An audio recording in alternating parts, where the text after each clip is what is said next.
8 વર્ષથી છાતીમાં દુખાવો થવા લાગ્યો. ખૂબ જ તકલીફથી નીચે ઉતરતું તે. પાણી પણ પીવું મુશ્કેલ હતું. ખાવાનું તો હું ખાઈ જ ના શકતી હતી. ચોખાને મસળીને ગ્લાસમાં નાખીને પીતી હતી. કંઈ પણ કરીને મને સારું કરી દો પ્રભુ. તેમણે કહ્યું છાતી પર હાથ રાખો અને મેં પણ. તમારા જીવનમાં બીમારી આનો ઇલાજ નથી આવું ડોક્ટરોએ કહ્યું હશે. દવાઓનો તેના ઉપર કશું અસર થયો ન હશે. તમે બોલાવો આજે જ મારા ઘરમાં આવો, મને સ્પર્શ કરો, બાળકોને સ્પર્શો, આ બીમારીને દૂર કરવા માટે ચમત્કાર કરો. તે અવશ્ય કરશે.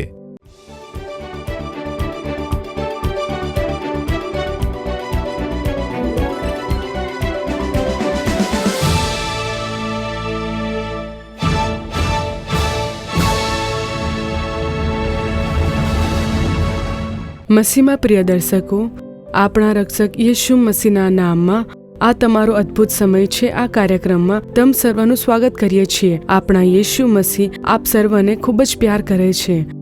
આપણે લોકો કેટલાક સમસ્યાઓમાં, બીમારીઓમાં અને સંકટમાં રહીએ છીએ તે જાણે છે, પરંતુ આપણે સારા રહીએ, સ્વસ્થ રહીએ અને આરામથી આપણે જીવન જીવીએ તેવું એ ઈચ્છે છે. આથી આજે યેશુ મસીહ તમારા માટે એક ચમત્કાર કરનાર છે. પૂરા વિશ્વાસની સાથે આ કાર્યક્રમ જુઓ.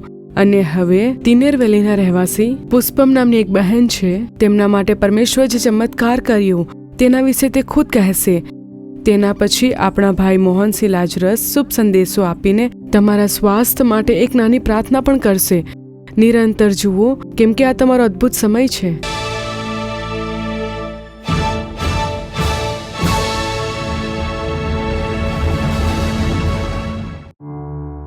મારું નામ છે પુષ્પમ.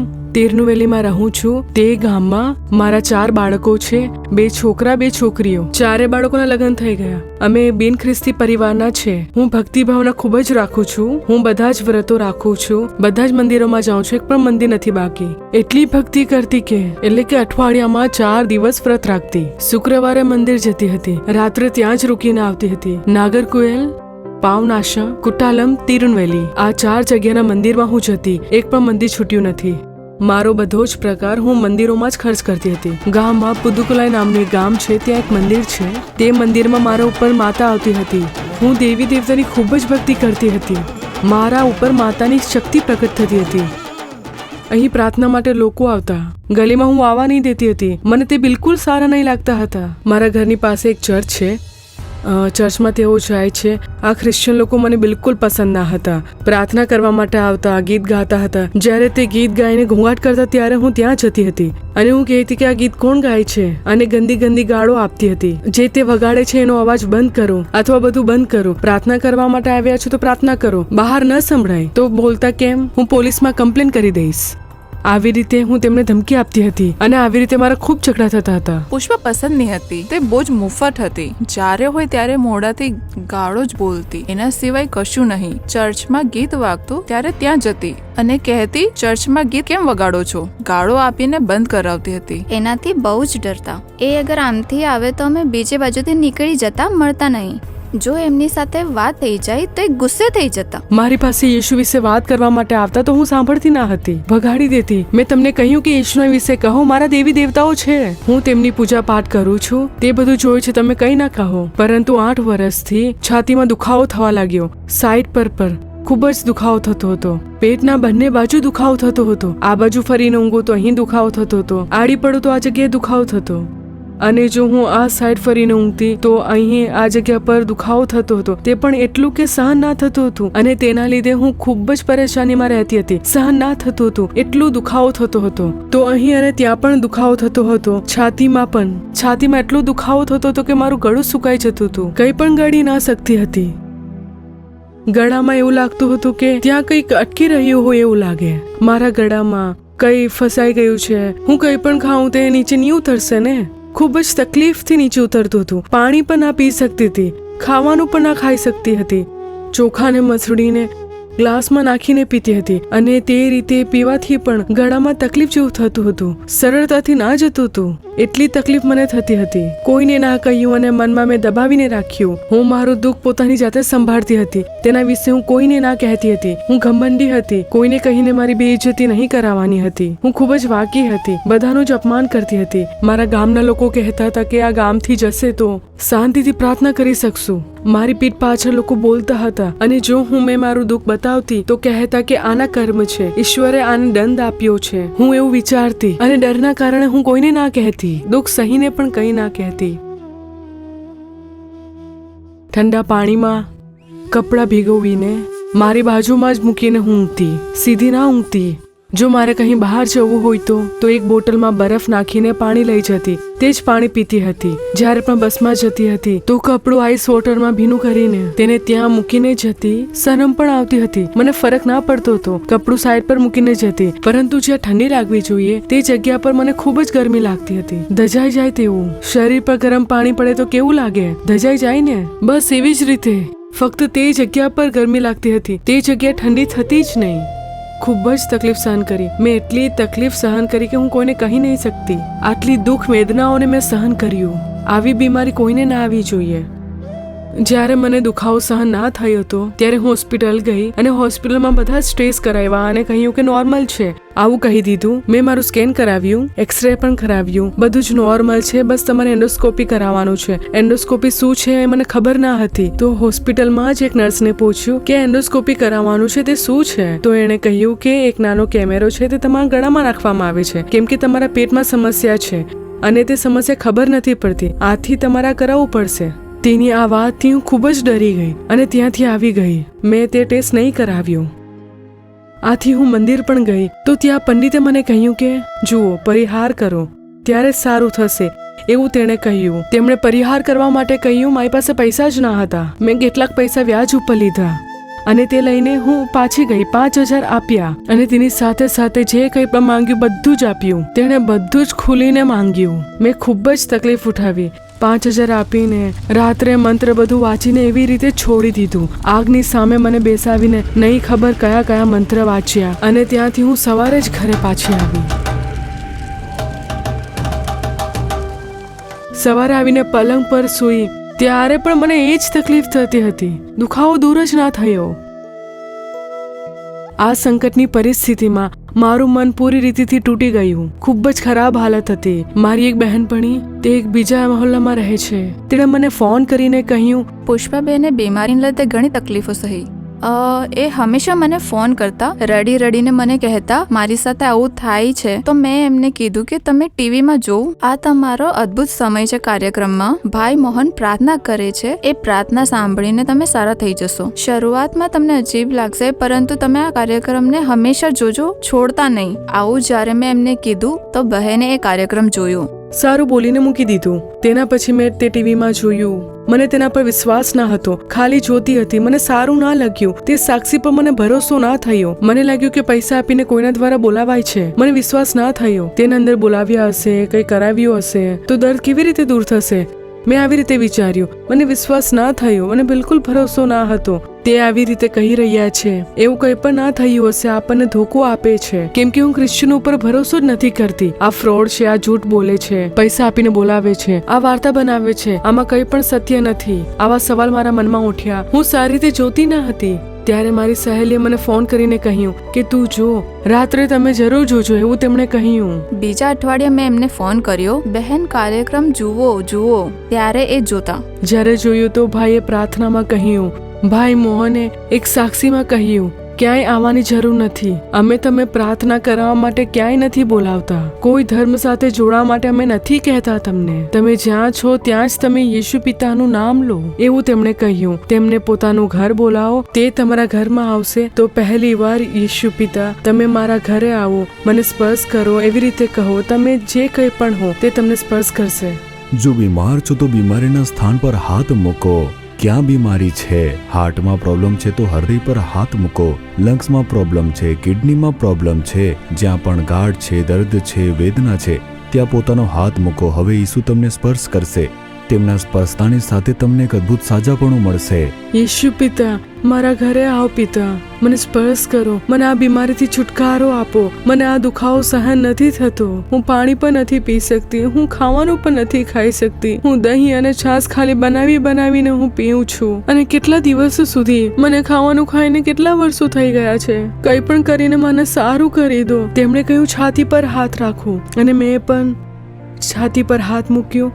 દુખાવો સારો થયો અને મેં પોતાની સહેલીને ફોન કરીને કહ્યું કે મારા છાતીનો દુખાવો હવે થોડો સારો છે. છાતીમાં જે જલન થતી હતી તે નથી હવે. અને તેના પછી આગળના અઠવાડિયે આવી રીતે ધીરે ધીરે છાતીમાં દુખાવો ઓછો થઈ ગયો. કોઈ જલન નથી. પછીના દિવસે પાણી પીધું, કંઈ ના થયું. કોફી પીધી, ગરમ લાગી પણ કંઈ ના થયું. સારું થઈ ગયું. તેના પછી મેં પ્રાર્થના કરવાનું ચાલુ કર્યું. યેશુ પિતા, મને વિશ્વાસ છે, મને વિશ્વાસ થઈ ગયો. હું નાલ માવડીમાં પ્રાર્થના કરવા માટે ગઈ. ગુરુવારના દિવસે ગઈ. ઓગસ્ટ મહિનાની 15મી તારીખે ગઈ અને બેસીને પ્રાર્થના કરી. ખૂબ જ રડીને પ્રાર્થના કરી. અને ત્યાં જયા પછી મેં પાણી પણ આપી દીધું. એવી રીતે જ પ્રાર્થના કરતી હતી. અને જ્યારે હું ત્યાં પ્રાર્થના કરી રહી હતી તો મારા શરીરમાં એક અજાયબ જેવું, હું જ્યારે પ્રાર્થના કરી રહી હતી, મારા અંદર વિશ્વાસ કેવી રીતે આવ્યો હું કહું છું. એક ચમત્કાર થયો. આંખો બંધ કરીને પ્રાર્થના કરો, આંખો બંધ કરીને પ્રાર્થના કરો. જ્યારે મેં પ્રાર્થના કરી ત્યારે મારી સામે જેવી રીતે કોઈ જાય છે એવો અહેસાસ થયો કે કોઈ આવી રહ્યું છે. તે સમયે મને અનુભવ થયો કે કોઈ જઈ રહ્યું છે. આંખ ખોલીને જોયું તો ત્યાં કોઈ નથી. હું બહાર આવી અને બહાર આવ્યા પછી ખાવા માટે ભોજન આપ્યું. ચોખામાં દાળ નાખીને આપી અને લીંબુનું અથાણું તેમણે આપ્યું. તેમણે આ બધું એક ડબ્બામાં મૂકીને આપ્યું. મને ભૂખ પણ લાગી હતી, પરંતુ આ ખાવું હતું. મને ખબર નહીં આ મેં ખાઈ શકા કે નહીં, પરંતુ મેં તેમના પર ભરોસો રાખીને આવી છે કે હું શું કરું. મને ખાવાનું ખાતા જોવા માંગે છે એટલા માટે ખાવાનું આપ્યું. ખાવાની તો મને ખૂબ જ ઈચ્છા થતી હતી. તેમાં લીંબુનું અથાણું પણ હતું, બિલકુલ લાલ કલરમાં હતું. તો મેં પહેલા અથાણું લઈને ખાધું. ચાખીને જોયું તો મને કંઈ ના થયું. તેના પછી ખાવાનું ખાઈને પણ જોયું. પૂરું ખાવાનું ખાઈ લીધું. દાળ પણ લાલ રંગની હતી, ખૂબ જ તીખી લાગતી હતી. ખાવાનું ખાધું અને જે અથાણું હતું તે મેં પૂરું જ ખાઈ ગઈ. થોડું પણ અથાણું મેં રાખ્યું નહીં, બધું જ ખાઈ ગઈ અને મને કંઈ ના થયું. મેં કહ્યું, હે પ્રભુ, તમે મને છુટકારો આપી દીધો છે. તમારી ઉપર મારો વિશ્વાસ ખૂબ જ વધી ગયો છે. રડીને મેં કહ્યું અને બધાને જ કહ્યું, યેશુ પર વિશ્વાસ કરો, કેમ કે આ સંસારમાં એક જ ઈશ્વર છે. તેમના સિવાય કોઈ બીજું ઈશ્વર નથી. અને ત્યાંથી લઈને આજ સુધી હું સારી રીતે ખાઉં છું. વારંવાર ચાય પણ પીઉં છું અને બધું જ ખાઉં છું. મરચા વગર હું ખાવાનું નથી ખાતી, બધું જ ખાઉં છું. મરચા નાખીને ખાઉં છું, કાંદા નાખીને ખાઉં છું. સરસ ખાટું મીઠું અથાણું, લાલ રંગનું અથાણું, તે બધું જ નાખીને હું ખાઉં છું. કોઈ પણ પ્રકારની પરેશાની નથી. હવે દુખવાના કોઈ લક્ષણો નથી. જલન ક્યાં છે હવે મને ખબર નહીં. કેટલો મોટો ચમત્કાર! આવો ચમત્કાર તો મેં પહેલા જોયો જ નથી. સાચું મેં નથી જોયો. યેશુ જ પરમેશ્વર છે. તેના સિવાય દુનિયામાં કોઈ પરમેશ્વર થઈ ના શકે. પહેલા મને કોઈ પસંદ ના હતું. મારી સામે કોઈ આવી જાય તો મને સહન ના થતું હતું. શું કરું, મારી આદત આવી છે. કોઈ પર દયા ન કરતી. હું પહેલા તેને નફરત કરતી હતી. હવે કેટલાક લોકો માટે મેં પ્રાર્થના કરું છું કે પ્રભુ, તમે મને સાજા કર્યા, એવી રીતે એમને સાજા કરી દો. જેમને પણ હું મળું છું તે બધાને હું આ જ કહું છું કે વિશ્વાસ કરો. હું પણ ના માનતી હતી. આજે જે મને ભૂંડું બોલે છે એને હું ખુશ કરું છું. યેશુ પિતાને અપનાવવા પછી મારા ગુણો બદલી ગયા. કોઈને ભૂંડું નથી બોલતી, કોઈને ગાળો નથી આપતી, અને હવે આ બધું મારા મુખમાં નથી આવતું. મારો સ્વભાવ એકદમ બદલાઈ ગયો છે. મારું મન બદલાઈ ગયું છે. મારી અંદર જે ગુસ્સો હતો તે શાંત થઈ ગયો છે. હવે જેમને પણ હું મળું છું સારી રીતે વાત કરું છું. પહેલા બસથી ઉતરતી વખતે જેને પણ હું જોઉં છું અને જોઈને પોતાનું મુખ ફેરવી લેતા હતા, હવે મને જોઈને સ્તુતિ કરે છે. અમે પણ બીમાર પડીએ છે. એ પૂજાપાઠ કરતી આટલી બદલાઈ ગઈ છે, મને આશ્ચર્ય થાય છે. જે બદલાવથી હું એકદમ મુક્ત થઈ ગઈ. પહેલા હું ખૂબ જ ટેન્શનમાં રહેતી હતી અને ગુસ્સો. કાલે તેની સાથે લડાઈ કરીશ, સબક શીખાવીશ, અને લડાઈ વગર ઊંઘ ના આવતી. તેને 4-5 ગાળો આપ્યા વગર તેને છોડતી ના હતી.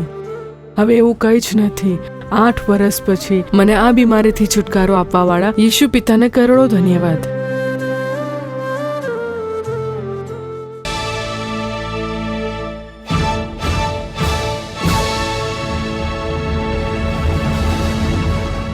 મારા વાલા પ્રિયો, ઈસુના નામથી તમારું હાર્દિક સ્વાગત કરું છું. તમે બધા કેમ છો? સારા છો ને? સારા તો છીએ, પરંતુ હવે શું કહીએ?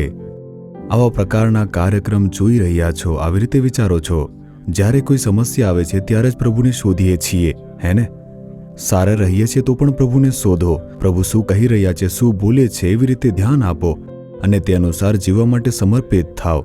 ત્યારે આપણા જીવનમાં દરેક દિવસો સારા રહેશે, પરંતુ જ્યારે કોઈ સમસ્યા, આવશ્યકતા, બીમારી, ત્યારે પ્રભુને વધારે શોધીએ છીએ. જુઓ, ઈસુ ખૂબ જ અદ્ભુત પ્રભુ છે. તમે આ બહેનને જોયું, પુષ્પા નામની આ બહેન, આ જે છે ખૂબ જ ભક્તિવાળી હતી. તેમના ભક્તિના વિશે જ્યારે મેં જાણ્યું અને વિચાર્યું, જેવી રીતે મેં ખૂબ ભક્તિવાળો હતો. મંગળવારે, શુક્રવારે મંદિરમાં જતો હતો અને દરરોજ ઘરમાં દીવો સળગાવીને ખૂબ જ ભક્તિભાવથી આરતી કરતો હતો, ચૂક્યા વગર. આવી એક ભક્તિ. અને ઈસુ વિશે કોઈ કહેતું તો મને ગુસ્સો આવતો. આવી રીતે આ રહેતી હતી. તેમને પણ આવી રીતે જ ગુસ્સો, ઈસુના નામથી જ નફરત થતી હતી, કેમ કે ખૂબ જ ભક્તિવાળી હતી ને. પરંતુ એક બીમારી, અને તે ભક્તિથી તે બીમારી દૂર ન થઈ. હું પણ જ્યારે મારું હૃદય સૂજી ગયું હતું, હું મરવા માટે પડ્યો હતો, ત્યારે મારી ભક્તિએ મારી સહાયતા ન કરી. મેં ખૂબ જ ભક્તિ કરી, ખૂબ જ આરતી કરી, પરંતુ કોઈએ મને ઉત્તર આપ્યો નહીં. મેં સહપરિવાર જઈને મન્નતો માંગી હતી, અલગ અલગ રીતે માનતાઓ માંગી હતી, અને અમારી પ્રાર્થનાઓ કોઈ પણ ન સાંભળી. પરંતુ ઈસુ જે ઈશ્વર છે અને અમારા ઘરમાં આવ્યા. અમારા ઘરમાં આવીને તેમણે મને સ્પર્શ કરીને અદ્ભુત રીતે સાજાપણું આપ્યું. હવે જુઓ, તેમણે પોતાના ઘરમાં જ રહીને મારા ઘરમાં આવો, મને સાજો કરો, એવી રીતે પોકાર્યું ને ઈસુ આવી ગયા. નહીં નહીં, તું બિન ખ્રિસ્તી છે, તું ખ્રિસ્તી પરિવારમાં નથી, તો હું તારા ઘરમાં કેવી રીતે આવી શકું છું?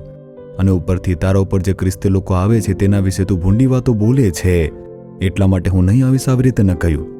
ઈસુ તે ઘરમાં આવે છે. ઈસુ તે પક્ષપાતી પ્રભુ નથી, તે બધા ધર્મોથી અપાર છે. આ ધર્મ છે, આ જાતિ છે, આવું તે કશું પણ જોતા નથી, અને ન તેવું જોઈ શકે છે, કેમ કે તેમની બધાની એક જેવી જ સૃષ્ટિ કરી છે. એટલે પ્રભુ કોઈ પણ ભેદભાવ રાખતા નથી. હું પોતાના જ ઘરમાં બીમાર થઈને પડેલો હતો. ત્યાં જ ફોટો રાખીને માળા ચઢાવીને આરતી થતી હતી, દીવો સળગાવીને પૂજા થતી હતી. તેની પાસે જ હું પડેલો હતો. બધાએ મારો સાથ છોડી દીધો. મૃત્યુ મારી સામે ઊભી હતી. ત્યારે એક ભાઈ આવીને પ્રાર્થના કરે છે. જો કે તે કોઈ સેવક નથી, કંપનીમાં કામ કરતો હતો. મારી માતા તે ખ્રિસ્તી હતી. તેમણે તે ભાઈને કહ્યું કે આના માટે પ્રાર્થના કરો. ત્યારે તે ઘરમાં ઈસુ આવે છે ને આ દીવો સળગાવીને પૂજાપાઠ કરે છે. આ ગેર ખ્રિસ્તી છે, હું આવી શકતો નથી, તમે ઈચ્છો તો ચર્ચમાં આવો. આવી રીતે ઈશુએ ન કહ્યું. ઈશુ ખૂબ જ અદ્ભુત પ્રભુ છે. તે આપણને ખૂબ જ પ્રેમ કરે છે. તે કોઈની સાથે ભેદભાવ રાખવા માંગતા નથી. કોઈ પણ માણસ દુઃખી થઈને જ્યારે તેમની પોકાર કરે છે તો પ્રભુ તેની પર દયા કરશે. આ બહેનને જુઓ, આ ખૂબ જ ભક્તિભાવથી પૂજાપાઠ કરતી હતી, પરંતુ ઈશુથી નફરત કરતી હતી, અને 8 વર્ષથી બીમારીથી ખૂબ જ દુઃખી હતી. અને તે બીમારીના કારણે જીવનમાં કેવળ દુઃખને દુઃખ. ત્યારે ઈશુ તે ઘરમાં આવે છે. તે બહેને બોલાવ્યું એટલે આવીને અદ્ભુત છુટકારો આપી દીધો. કેટલા અદ્ભુત રૂપે સાજાપણું આપીને તેમને આજે પ્રસન્ન રાખ્યું છે. તે જ છે ઈસુ. આજે તમારા ઘરમાં આવીને તમારા માટે ચમત્કાર કરવાવાળા પ્રભુ. તું અહીં આવ, ત્યાં આવ, યાત્રા કર, આવું તે કશું પણ કહેતા નથી. જ્યાં તું છે હું ત્યાં જ આવીશ, તારા માટે ચમત્કાર કરીશ. પોકાર, ઈસુ કહીને તેમને પોકારો, પ્રભુ તરત ચમત્કાર કરશે. તે જ ઈશુ આજે તમારી સાથે વાત કરી રહ્યા છે. પવિત્ર બાઇબલમાં માથી 8મા અધ્યાયમાં તેની 14મી અને 15મી કલમ હું વાંચીશ, ધ્યાનથી સાંભળજો. અને ઈસુએ પિતરના ઘરમાં આવીને તેની સાસુને તાવે માંદી પડેલી જોઈ, અને તે તેના હાથને અડક્યા, એટલે તેનો તાવ જતો રહ્યો, ને તેણે ઉઠીને તેમની સેવા કરી. ઈશુ તેના ઘરે આવે છે. કેમ આવ્યા? તે પિતરનું ઘર હતું. પિતર બોલાવે છે, મારા ઘરે આવો પ્રભુ. બોલાવ્યું હશે, હે ને? તે ઈસુનો શિષ્યો હતો, બોલાવ્યું હશે. એટલે ઈશુ તેના ઘરે જાય છે. તેની સાસુને તાવ થયો છે. તે તાવ એવો હતો કે તેનાથી મૃત્યુ થઈ શકતી હતી. તેની સાસુ મૃત્યુથી લડી રહી હતી. તે જોઈને ઈશુ તેમની પાસે ગયા અને પોતાના હાથથી તેને અડક્યા. તરત મરવાની પરિસ્થિતિ બદલાઈ ગઈ, અને તે તરત ઉઠીને ઈસુની સેવા કરે છે. આપણે તેવી રીતે જોઈએ છીએ. તો હવે જુઓ, આ જે બહેન છે તે કેટલા વર્ષથી તકલીફ ઉચકી રહી હતી. ઈશુએ આવીને તેમની અડક્યા અને બીમારી જતી રહી. તે બીમારી લાવી હતી એક દુષ્ટાત્માએ. તે દુષ્ટાત્મા નીકળીને જતી રહી. તો મારા વાલા પ્રિયો, કેટલીક વખત એવું થાય છે, કોઈક બીમારી માટે કેટલાક ડોક્ટરો પાસે કેમ ન જોઈએ, દવા ખાઈએ તો પણ ફરક પડતો નથી. તે સ્કેન કાઢીને જોઈને કહેશે કે બધું જ તો નોર્મલ લાગે છે. તેનું કારણ છે આ કોઈ નેચરલ આવવાવાળી બીમારી નથી, આ શૈતાન છે. દુષ્ટાત્મા બીમારી લઈને આવે છે જેનાથી નિર્બળ થઈ જવાય છે. દવા ઇલાજ તેને સારું કરી શકતી નથી.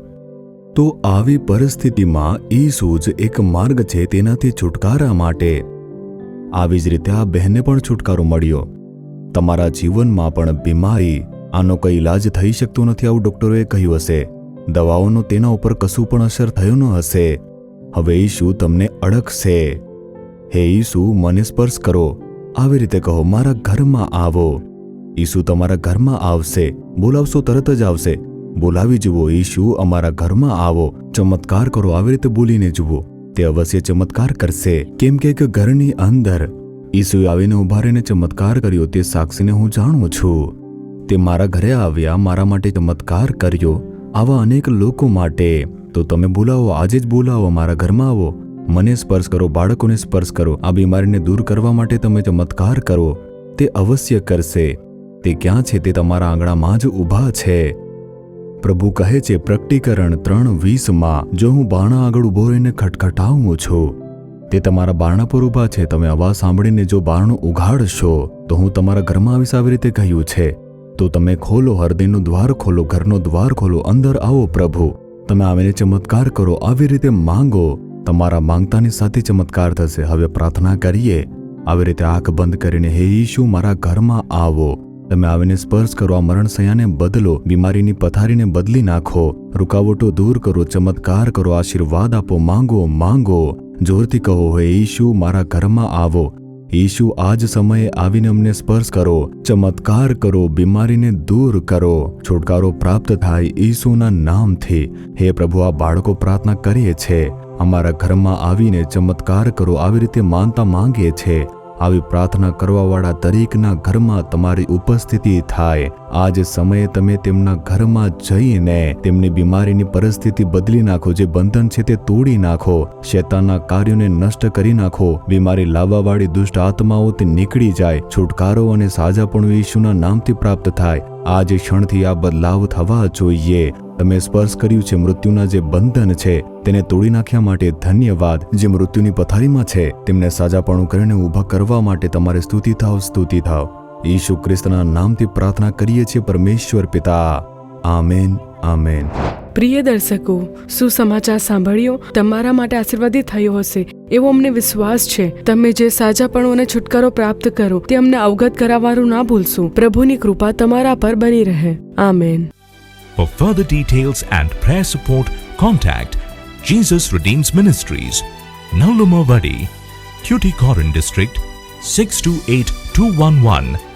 Our phone number 04435454545. Email info@jesusredeems.org. Our website www.jesusredeems.com. God bless you.